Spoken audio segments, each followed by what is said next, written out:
तो बच्चों ये बहुत ही सिंपल सा क्वेश्चन है। इस क्वेश्चन में पूछा गया है कि अगर किसी स्पिरिट के डब्बे के ऊपर लिखा गया है 90% वेट बाय वेट यानी मास बाय मास परसेंट है स्पिरिट की, तो बताओ उसके अंदर mole fraction of the spirit कितना होगा। इन द स्पिरिट सैंपल, एक सैंपल है स्पिरिट का, 90% वेट बाय वेट इथेनॉल है उसके अंदर, तो बताओ मोल फ्रैक्शन ऑफ इथेनॉल क्या होगा। देखो इसमें होता क्या है, मान लीजिए आपके पास एक कंटेनर है और उस कंटेनर में जो है स्पिरिट भरी हुई है, तो वो स्पिरिट प्योर नहीं है। इसका मतलब इसके अंदर 90% तो कितना क्या है, इथेनॉल है, और इसमें 10% क्या है बच्चों, वाटर है। आई बात समझ में।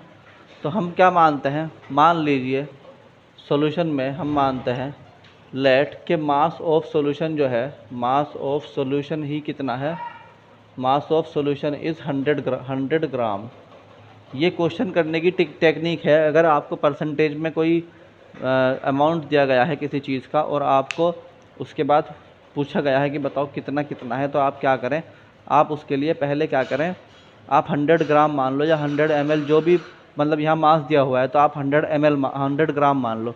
तो आपने 100 ग्राम मान लिया, तो आपका जो मास ऑफ इथेनॉल हो गया, मास ऑफ इथेनॉल वो ऑटोमेटिकली कितना हो गया बच्चों, दैट इज़ 90 ग्राम। तो मास ऑफ वाटर जो है वो कितना बच जाता है अपने आप ही, mass of water is that is 10 gram बच जाता है, क्योंकि 100 ग्राम तो आपके पास टोटल था, 100 तो आपके पास टोटल था, 90 उसमें से इथेनॉल चला गया, तो कितना बच गया, 10 ग्राम बच गया। ये बात समझ में आई। तो अगर आपको यहाँ पर मोल फ्रैक्शन ऑफ इथेनॉल निकालने हैं, तो इसके लिए पहले आपको इथेनॉल का मोलिकुलर वेट चाहिए होगा, यानी कि m ऑफ इथेनॉल C2H5OH।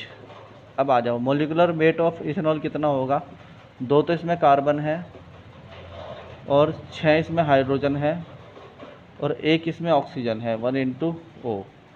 तो कार्बन का कितना होता है, कार्बन का होता है 12 प्लस 6 × हाइड्रोजन का होता है 1 और ऑक्सीजन का कितना होता है 16।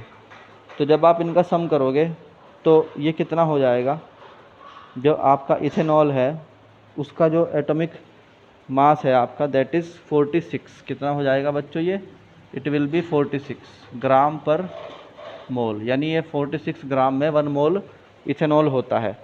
अब जो है आपको निकालना है क्या चीज़, मोल्स ऑफ इथेनॉल, यानी कि मोल्स निकालने हैं आपको। तो से मैं बोल देता हूँ n of ethanol, n of ethanol that will be mass over molecular mass. तो मास तो इसका 90 ग्राम है ओवर इसका 46 हो गया ग्राम पर मोल, क्या मोलिकुलर मास हो गया, तो ग्राम से ग्राम चला गया, तो ये बचा बच्चों कितना, 90/46।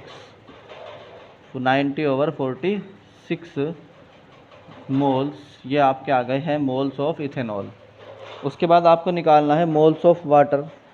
तो मोल्स ऑफ वाटर निकालने के लिए आपको इतना सारा झमेला नहीं करना पड़ेगा, पहले तो इसको सॉल्व करके लिख लेते हैं। 1.95 मोल्स आएगा, कैलकुलेटर से या पेन से अपने कॉपी में करके देखो तो 1.95 मोल्स आएगा।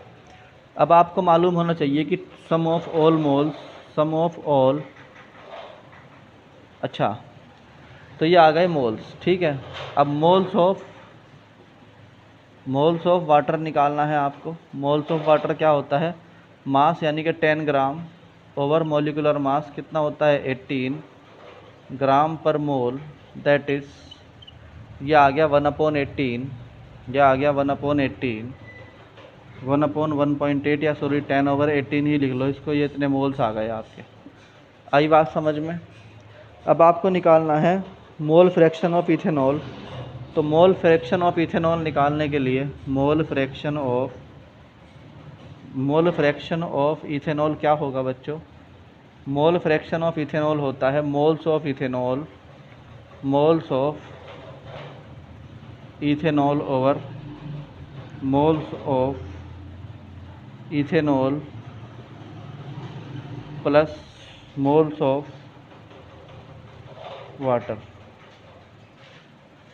तो मोल्स ऑफ इथेनॉल कितना है बच्चों, दैट इज़ 1.95 ओवर, जब आप इसको सॉल्व करोगे देन इट विल बिकम 1.95 तो है ही प्लस 0.55 एंड ऑल ओवर जो आंसर आएगा that will be mole fractions of ethanol will be 0.78 आ गया इसका मोल फ्रैक्शंस ऑफ इथेनॉल, यानी x ऑफ C2H5OH। ये हो गया आपका इथेनॉल का मोल फ्रैक्शन। अगर 1% आपसे पूछा गया है कि what is the mole fraction of H2O, मान लीजिए पूछ लेता वो आपसे, तो क्या करते आप? तो आप क्या करते, आप सिर्फ इसको 1 माइनस कर देते, यानी कि 1 माइनस के 0.78 कर देते तो आया था 0.22।